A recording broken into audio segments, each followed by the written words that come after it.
And we're on.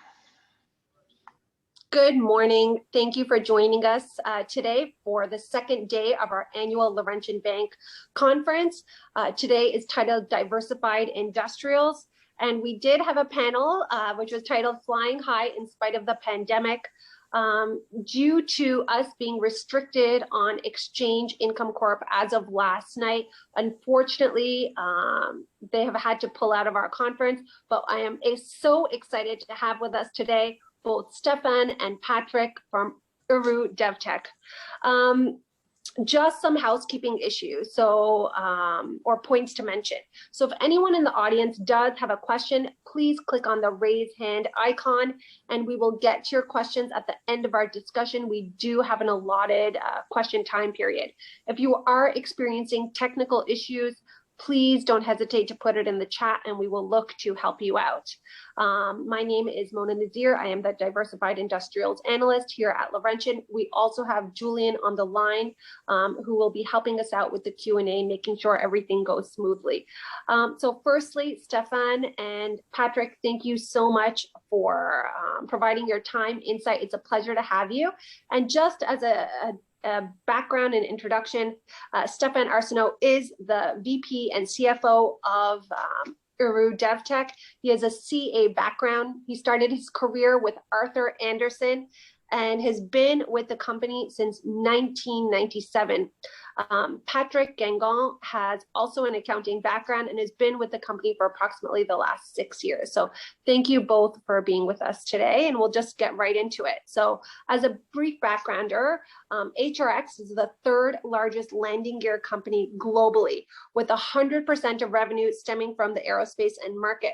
What is interesting is COVID has had the most drastic and significant impact on the aviation industry globally. More than 1 year after travel demand and traffic completely fell off, the numbers remain quite dismal. January revenue passenger kilometers globally were down 72% year over year. International passenger demand is still down 86% year over year. But miraculously, you guys have had very strong performance throughout the year. While revenues were down some, you drew down on your facilities, that's a protection mechanism, but significant, cost-cutting measures, pivoting the business to new areas such as defense has ultimately yielded positive cash flow generation throughout the year. So thank you.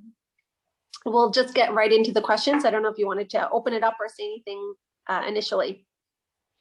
No, we're good, Mona. Okay.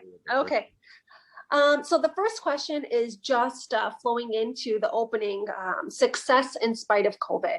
I'm just wondering if you could speak to how you dealt with the fallout from COVID, what measures were taken to yield successful financial results, speak about the drop off and the commercial side and potentially the pickup on the defense side, and what can investors expect of you going forward in regard to COVID-related headwinds and how the positioning of the business will trend overall? Thank you. All right, thank you, Mona. So the key for us was how we dealt rapidly with the situation while keeping a safe workplace environment for our people. I can tell you since then we haven't missed one day at work, so that's pretty impressive on how our people were able to operate within this environment. So all our facility remained open during all that period. So in March last year, we switched from a growth mode to a restructuring mode within 2 months. So last May, as you know, we announced a 10% reduction of our workforce to align the resource with the expected customer demand. So we had a lot of uncertainty at the time, but we were able to, with external data, to be on the right bullseye on the target, and so we proceeded that way. It was important for us to make it honest, not have a successful many restructuring, just one. So as you know, we have a diversified and balanced revenue mix between our defense and civil sector, which is giving us the flexibility to switch from one sector to the others. So that's what we did. So we had a strong order book in the defense sector with new contracts like the Boeing F-18 and F-15 program, but also various programs that were ramping up, such as the CH-53K with Sikorsky and the Gripen with SAB. That allowed us to mitigate the 50% decrease in the large commercial sector. So looking at it after 9 months, our consolidated sales is only down 7% compared to last year. So we did pretty well on switching rapidly our gears to produce more defense products. The action taken resulted in maintaining our EBITDA margin profile above the 15% while generating $44 million of free cash flow during the first 9 months of this year. So this is very good. So it's even better than we were expecting at the time. Since our last series of 4 acquisitions, as you know, we were on a growth mode before the pandemic.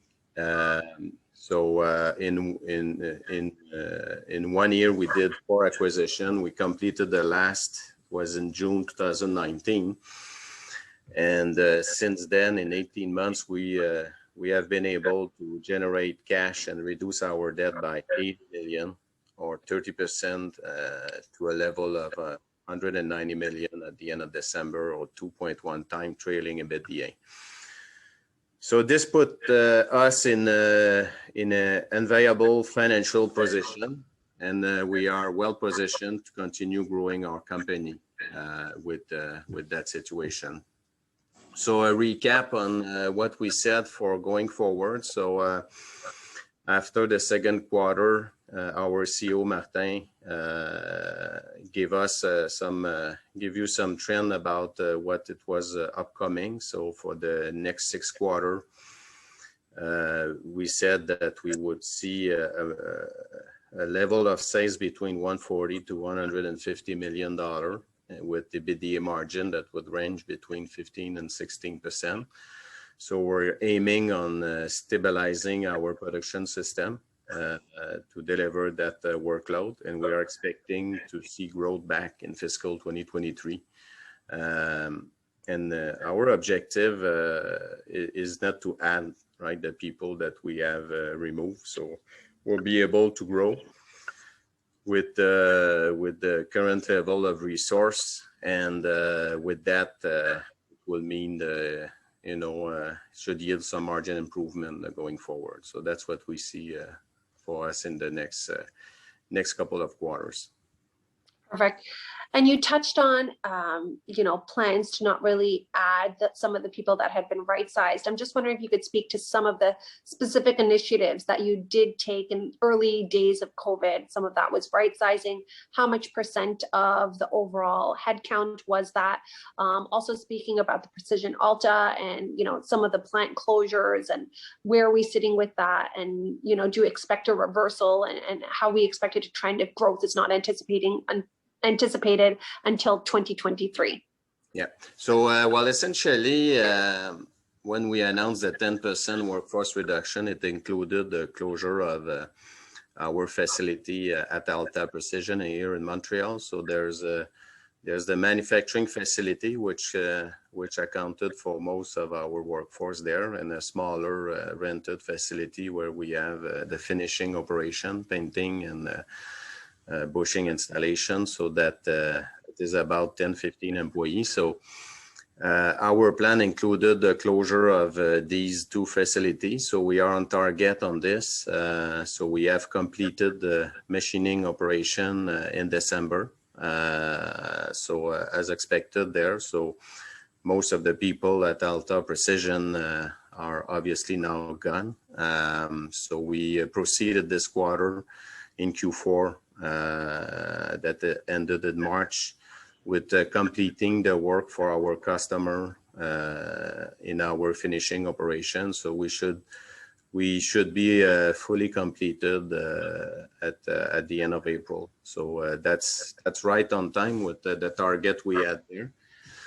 So this will complete the first closure of the operation that we had announced in May. And later on in November, we announced the closure of our Wichita facility. We had about 50 employees over there. So this facility will be closed by November of this year. So we have about 45 employees over there, and the work will be consolidated in our UK operation, where we already performed some MRO work for customers there for the SAP program, namely, and also some other work that was interco work will be performed by the other business of Héroux Devtex. So we are ending some relationship we had over there with the business Beechcraft Cessna. So it was about $5 million revenue, not too significant to the top line. And we are proceeding as per plan for the closure of that facility. So at the end of December, to answer more precisely your question, so at the end of December, we had already completed the 10% workforce reduction that we had announced in May.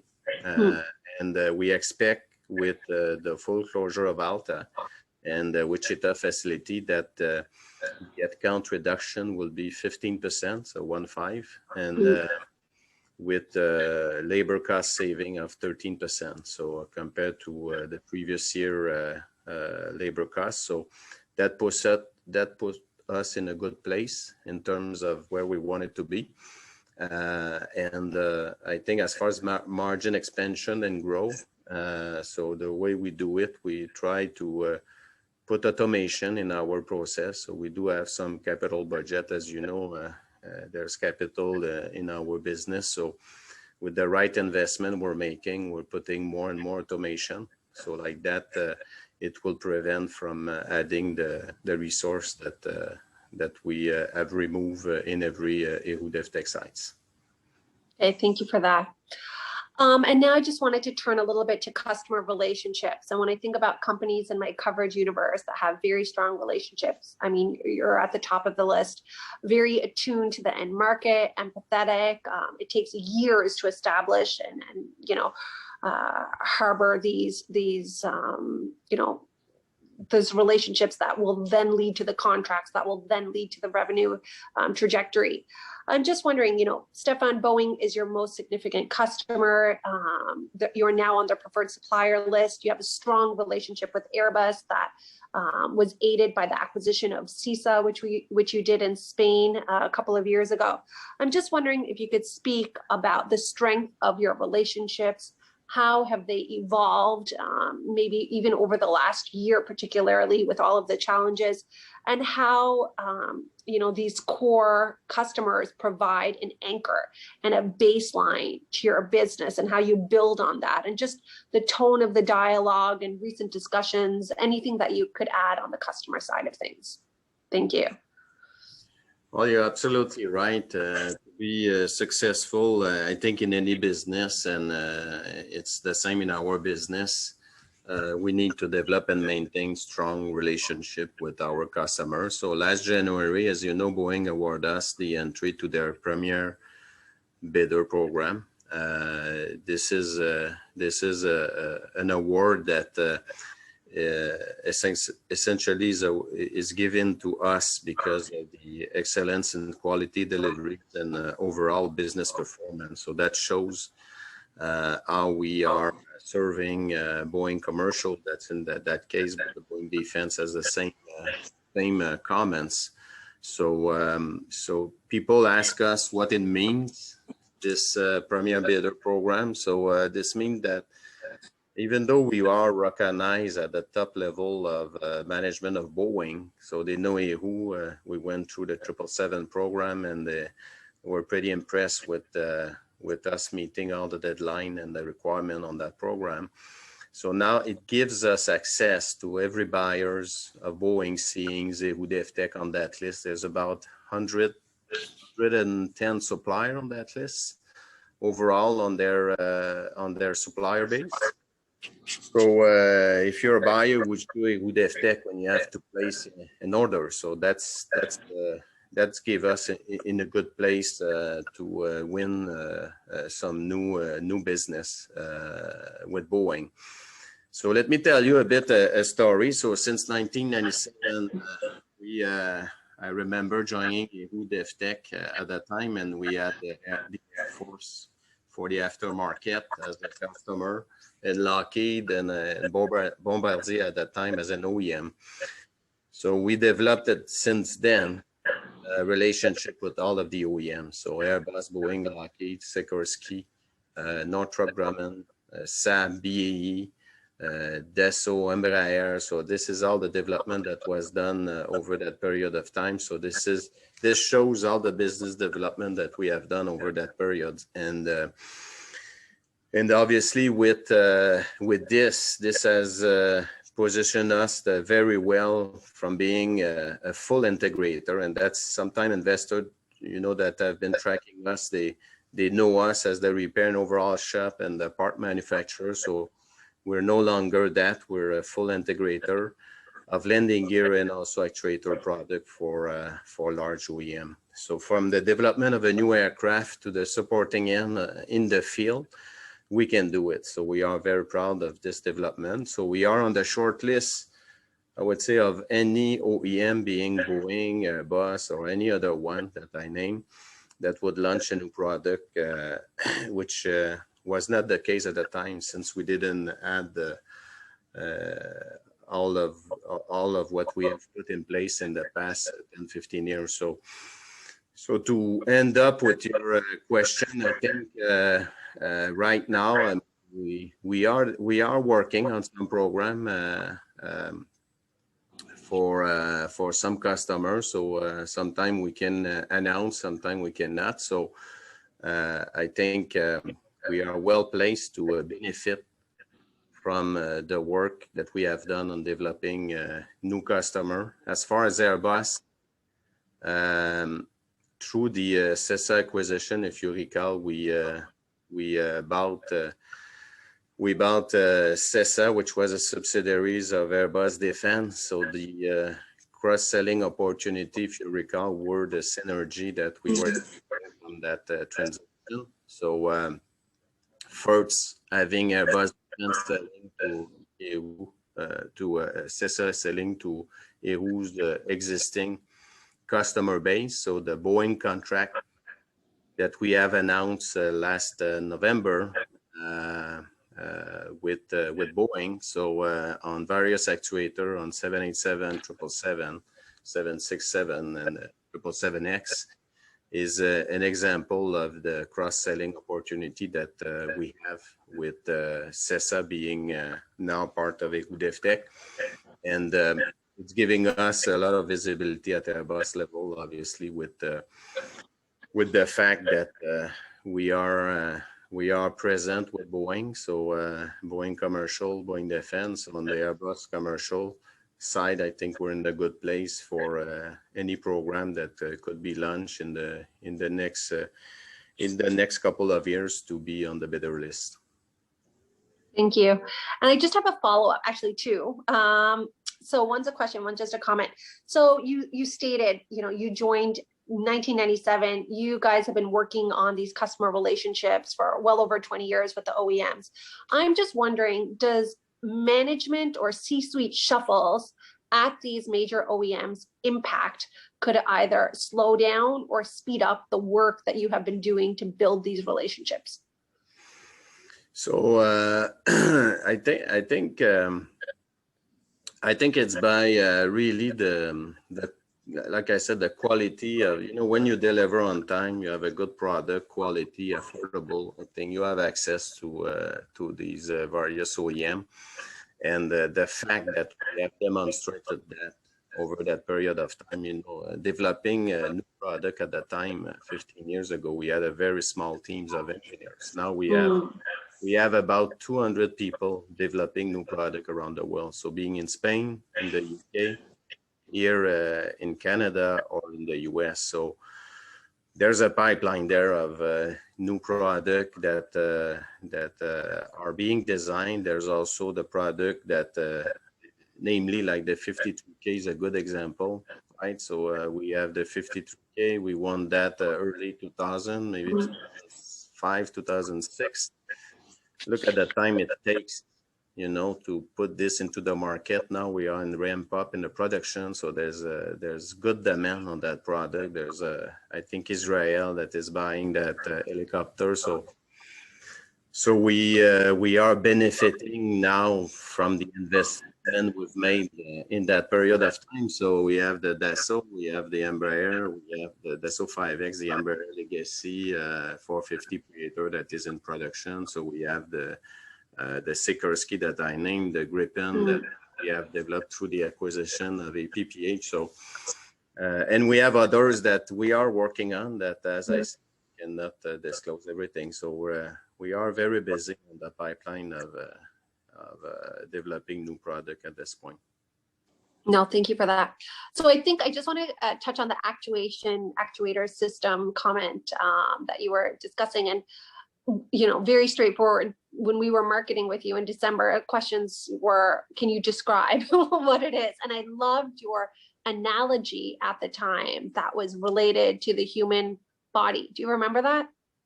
No, that's Martin who described it, that. Oh, okay. The actuation, right? The actuation product.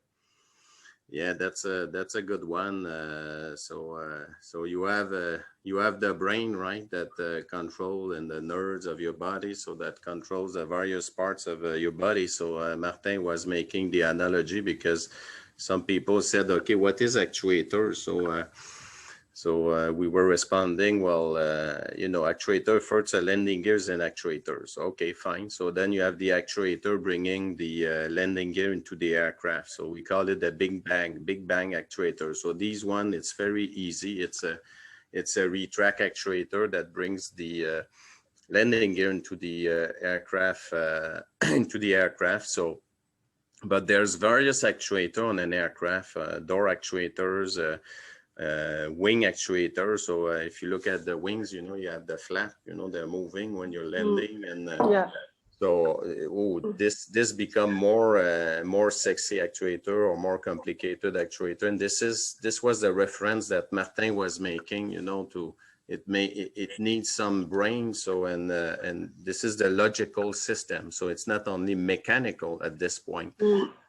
So the actuators can make not only the movement of retracting or you know, just one movement up or down.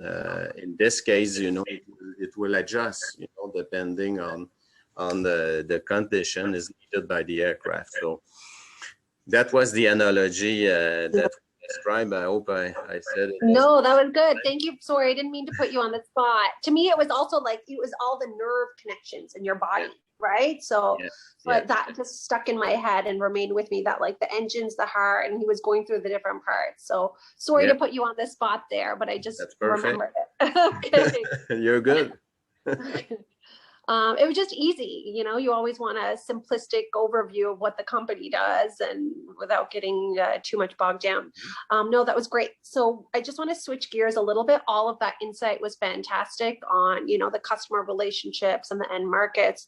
But as we go a little bit broader, and everyone in the industry is looking to track some sort of end market indicators. So I touched on the IATA data in regard to the revenue passenger kilometers. We can look at Boeing, Airbus, you know, look at conference call commentary, the order book. We can look at defense budgets. I remember even with the recent administration changeover, there was some concern, is defense budgets going to go down significantly in the US? How will that play into you? I'm just wondering if you can, you know, shed some light on what indicators that we can track, or you track specifically, or other sources of information just for this sector. Okay, yeah, that's a good question. So the end market indicators, obviously Boeing and Airbus backlog is a very good indicator, where they are disclosing, right, the number of aircraft in their backlog.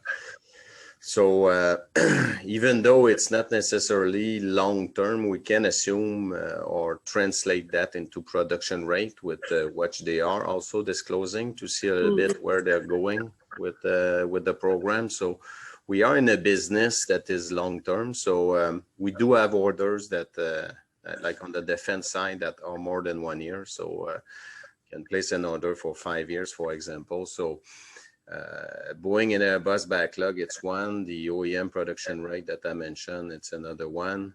But more surprising maybe for you, the long-term market outlook of Boeing, for example. They still, before the pandemic, if you recall, over a 20 years period, that's the outlook they do. And they have reviewed that post-pandemic.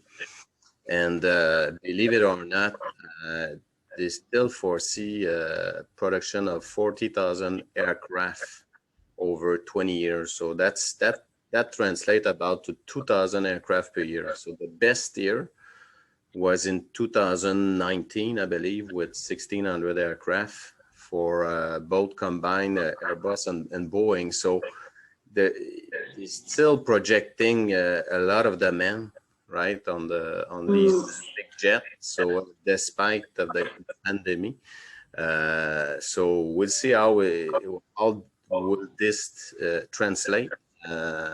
Obviously, with the vaccination that is in process and the passenger coming back, being able to fly. So that's the type of data that we look for. The defense sector. So you mentioned the defense budget. There's an acquisition program, but we also track very specifically all the new launch programs. So and there's many of them right now that are in the making. So you have the FCAS in Europe. So they call it the Future Combat Aircraft System. So it's going to be a new fighter that will be developed by the European community. You've got the one that is interesting is the FLRAA, so the Future Long Range Attack Aircraft.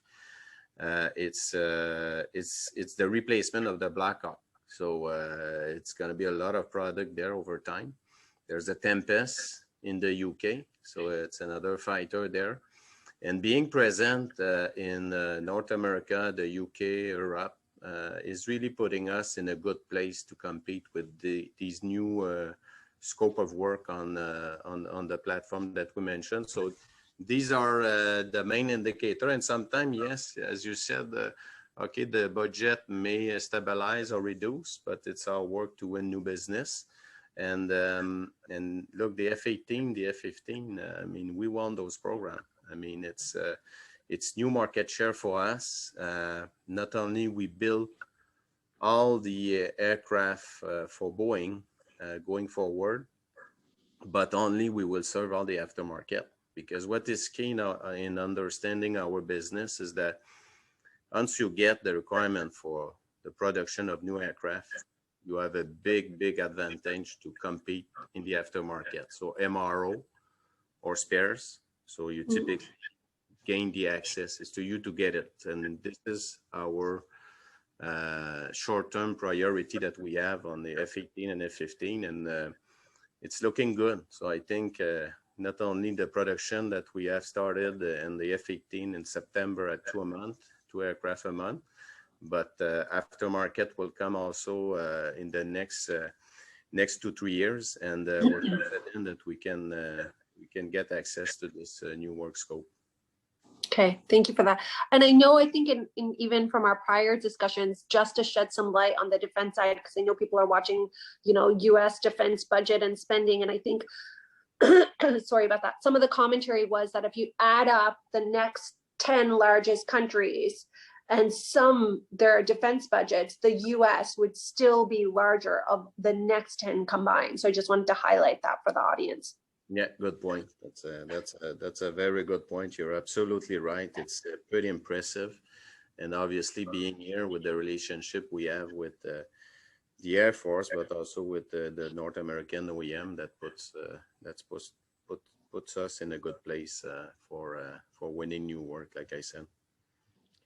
And then we were just discussing the defense side of things. So you guys have done a phenomenal job. I mean, 2+ years ago, if you looked at the mix of the business, it was 50% defense, 50% civil. If we look at the most recent couple of quarters, your defense as a percentage of revenue is north of 65, closer to 70%.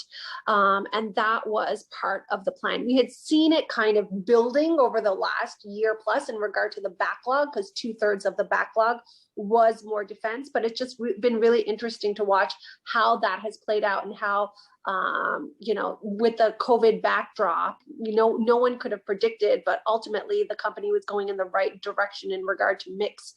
Just wondering if you could talk a little bit and just share with the audience how that transition occurred. You know, how is it to kind of completely shift mix a little bit? I know these relationships take a long time. You talked about new programs globally, and what is the optimal mix for the business in your perspective going forward? Like if we see civil commercial bump back up, you know, will there be a similar reduction in the defense side, or will defense remain elevated? Thank you. Yeah, that's a good question. So we always like to have a balance between the two sectors. That's what we like to be. So now it's a special situation with the pandemic, whereas, as I said, the 50% reduction in the big aircraft is causing the mix to be unbalanced. But we were lucky enough. We can say we're good with this, but we were lucky enough to have developed, you know, do business, as I said, with Boeing on F-18, F-15. So these were already in the making before the pandemic. And the program design that we have done over the years, I mean, was coming up. So that was in the makings. If you recall, we wanted to grow the business between $650 to $680 million revenue by fiscal 22 at the time before the pandemic. So the growth was coming from the defense, a bit from the commercial side, but mostly from the defense. So we were lucky enough to be able to have those contracts signed and execute them. Like I said, now it's getting aftermarket. So on these programs, which is good. So I think over time, when we look at the previous acquisition, we made the acquisition of Beaver, CESA, they were mostly defense. So optimal. Eventually, I think if we do have opportunities in terms of M&A, we'll look at both, if it's defense, if it's commercial. But certainly, if we can get more, I would say, in the single aisle market, I think this is where we don't have a lot of content at this point. We do some business, but not enough. So I think it's a big opportunity. So at some point, if we're able to gain some market share there, either with new contract or through M&A, I think it's going to put us even in a better position to benefit from the growth on that side once traffic is coming back. Does that answer your question? That's perfect. No, that was great. And then that was a good transition into the next line of questioning, which is M&A. You have been a consolidator in the industry, following the acquisition of CESA in Spain, and then Beaver in the US. In just 2 years, revenues were up nearly 60%. I'm just wondering if you can give a little bit of foreshadowing as to what investors can expect with the acquisition strategy going forward. You touched on this single aisle just now. So is that kind of top of priority? You know, you touched on CESA and Beaver having a little bit more defense. So where would the preference lie? I know it's, you know, you can't always be picky for these things. And right now, do you have a pipeline of targets? Are you making the calls out? Are calls coming back? Or are you just still too early and you're waiting for kind of, you know, just dust to settle from COVID before you get clean financials for the targets that you're looking at? Thank you. Okay, that's a good one. So we are ready for making acquisition. That's for sure. So we have the financial situation in place and the profile to do it. So we have studied, I think, over 300 targets in the actuation aerospace market, which again, if you recall, it's twice the size of the overall landing gear market, so 6 billion versus 3 billion. So with the Stéphane Beaver acquisition, it gives us access to the actuation market. So we have made our homework there. So we have a lot of space to grow. So that's good. While the landing gear, it's consolidated already. So there is opportunity, but it's limited. So what we see in terms of M&A is that the demand for military asset is very strong as companies are trying to enter or increase their exposure to this counter-cyclical market that is the defense sector. But at the same time, the multiple are higher. And as I said, we are pretty heavy on the defense side. So we have our share of work there. On the commercial side, this one is it's difficult to establish, what is the price of a business and at which price the seller would be ready to let it go. So they're trying to see a pre-COVID valuation, but it's difficult to come to a value that would satisfy the seller. So we do have ongoing discussion with multiple companies. We don't have an imminent opportunities happening at this point, but we are getting ready to execute the right opportunity. We have our criteria. So we are very disciplined on this. So we want to make sure that the transaction that we'll do will be accretive and will be aligned with our business plan. So I see what we see is the actuation. I think we need to add some capability to complement what we do at Stéphane Beaver. So that's why we have this list I mentioned before. And on the landing gear side, I think it would be more transformational acquisition if there is something there, because we have good asset right now, good development done already on the landing gear side. So that's what we see in terms of a game plan for the M&A. Perfect. No, that's great. I don't want to leave poor Patrick without having anything. So I'm just going to, how involved are you, Patrick, at all in some of the due diligence and, before an acquisition is kind of completed? Are you involved in following, integration? What could be post-acquisition synergies? Like, where are you, if at all, involved in the acquisition side of things, or even just in your perspective into, your involvement on the M&A side? Thanks. Thanks, Mona. Well, we do have somebody who's working on business development separately. His name is Alexandre Verdon. From my standpoint, I work closely with Stéphane on just about anything, wherever I'm needed. I'm not so much involved in seeking out acquisition opportunities, but once we're looking at one more closely, I'm brought in pretty quickly to look at the financial statements, any reporting considerations, and I am quite involved in determining future synergies, customer relationships, due diligence considerations, financing. Really, once we have a good target lined up, I'm brought in pretty quickly, and I follow the acquisition all the way through. And typically when you're talking about post-acquisition synergies, and you having an estimate for that, did the acquisitions that you purchased typically surprise to the upside, or is it a lot more challenging to extract the synergies that you previously thought? Well, I think it would depend on what those synergies are, right? Because not every business is the same. If you take a look at CISA, for example, there's post-acquisition synergies in terms of future contract opportunities. Like the one that we realized with Boeing. So that's something that, when you're looking at the company, it's like, okay, well, here's CISA. They do a lot of business with Airbus, and they have almost no business in North America, and we do. So that's something that you can see clearly. It's a strategic opportunity, but it's hard to put a number on it. And from a reporting perspective, it's basically non-existent, right? So you don't really have to the term like a long-term forecast is going to be very specific because it's not built on anything concrete, but you have to try and guess at what it could be and say, well, we could win 1 or 2 or 3 programs, and how much could that be worth?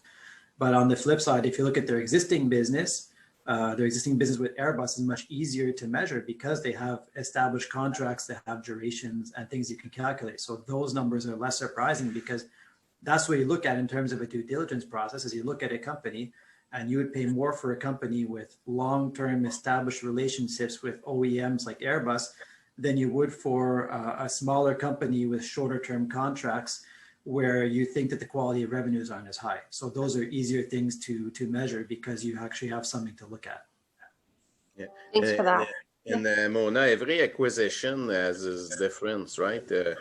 If I look at the past, I would qualify Beaver and APPH, in a separate bucket, whereas the synergy were mostly coming from, we knew that the costs were too high, and we saw a lot of synergy on the cost side.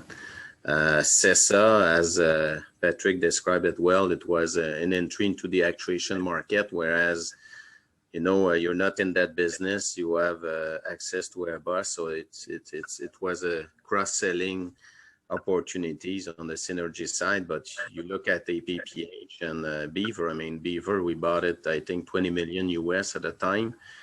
It was less than $2 million US EBITDA. Today, we do twice of this with 20% EBITDA. So it depends really of the acquisition. So some is more on the strategic long-term side, like CESA, and some other you see that there's a lot of low hanging fruit, like you were mentioning, that are there that you can execute because of the recipe you have at Héroux Devtex. So I think we did pretty well in the past couple of years on executing and integrating those new business. So that's why we're there today. Perfect. Thank you for that. I just wanted to see Julian, our helper assistant for the day, if there's any questions that you have received. No, there's actually no question from the audience. Okay, at this point, guys, okay, perfect. Just as a reminder, don't be shy. Yeah. People in the audience, do not be shy. This is very fun and interactive. I'm having a blast. Please, don't hesitate and put your question out there. If you don't feel comfortable talking, you can definitely put it in the chat or email. So Patrick, given I just have you here, whenever I talk to Martin, Stéphane, I feel, even going back to Gilles Labbé, I felt that the rapport, the culture is very informal. I feel like these guys have a lot of fun going to work. I'm just wondering, if you could share with us a few words to describe the culture or coming to work at Héroux Devtex every day. Well, I'm going to be careful because Stéphane is on the line. So I have to watch what I say. I'd like to still keep coming to work at Héroux Devtex every day. But what you say is true. I guess you could call it a bit of there's two different ways to look at it. I mean, it's an entrepreneurial environment, so it's kind of like a bit of a family environment. It's also work hard, play hard. I mean, we work very hard at everything we do, and it's a kind of business where when you work at Héroux Devtex, you have to be willing to get your hands dirty and get down into the business. And being an entrepreneurial business, it's everybody who has good ideas can go ahead and execute on them, and there's not much red tape in terms of finding solutions or improving things. But that means that people are expected to move around and make noise. If you're just sitting in a corner and nobody knows what you're doing, generally it's also somebody who might not be fitting as well in with the crowd, because that's how we are. We do like to move around and make some noise and have projects and ideas. And like you said, it's also fun. We joke around. We're not too serious. I wore a tie with cows on it for April Fool's Day. It was the first time I've worn a tie in over a year, so I thought that was appropriate. Not everybody noticed, so sometimes people are a little bit too focused on other things, I guess, but that's the kind of environment it is. You're right. Thank you. Thank you for sharing. Julian, anything? I'm kind of... Yeah, still nothing from the audience. Good question, Mona. That's why your questions were too good. I don't know if they're too good. I think we covered most of the topics. I have lots of notes from our discussions. Maybe just a final one. You know, I know that there's, even offline, we were discussing the company. We've seen Martin come in as CEO. There's a constant evolution. There's a constant, oh, we do have one question here. We'll get to my question at the end. I just wanted to, you know, ask what's the vision for the company in 5 or 10 years time. But first we'll just take the audience question here. Julian, do you want to read it? Yeah, sure. So Colin asks, post synergies, what was the multiple paid for CISA Beaver? Beaver, I mean, as I said, today we do $8 million of EBITDA US. So on a 20 million purchase price, I think it's a very good multiple. CISA, with the synergy we've done, and the new contracts will come in. So we paid 12, 13 times. We're at about 9, 10. So with the current profit, but like I said, it's more of a strategic acquisition, and synergy will come from contract, like the one that we signed with Boeing.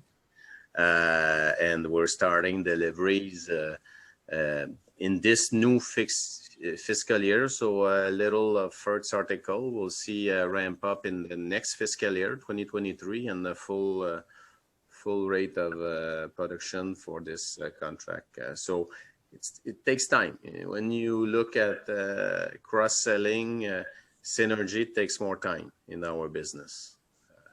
As opposed to Beaver, as I said, it was cost, but at the same time, we enter into a good market with the Beaver product being a lot of defense. So we executed well, but at the same time, we were lucky enough to have a very good growth. So we didn't add much employees at Beaver, but we doubled the top line. So that's the type of acquisition that obviously is paying at the bottom line.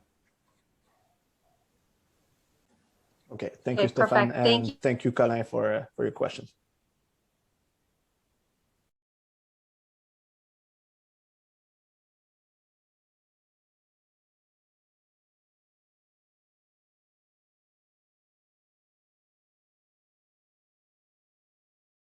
Making landing gear, but just even the travel side of it, where just because of COVID, we're all jonesing to get back on an aircraft, and it is tangible for us all in the audience. So that was very insightful and an exciting discussion, and thank you for sharing your vision and how the company's doing. I really appreciate it.